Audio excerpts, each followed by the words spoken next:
السلام عليكم أصدقاء القناة ومحبي كرة القدم.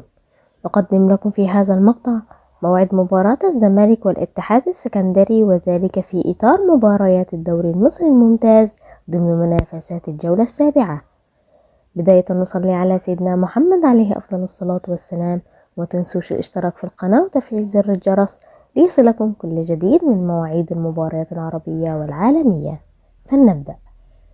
يدخل فريق نادي الزمالك المباراة وهو في المركز الأول برصيد 11 نقطة من أصل 6 مباريات، بينما يدخل فريق الاتحاد المباراة وهو في المركز السابع برصيد 9 نقاط من أصل 6 مباريات. تقام المباراة يوم الأحد الموافق 29 ديسمبر 2024.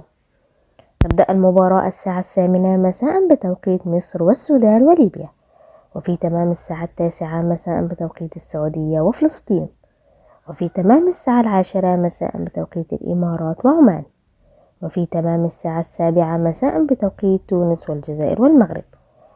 تذاع المباراة على قناة اون تايم سبورت 1 بتعليق مؤمن حسن. وفي النهاية ما تنسوش تكتبوا لنا في التعليقات توقعاتكم لنتيجة المباراة. شكرا لكم، والسلام عليكم ورحمة الله وبركاته.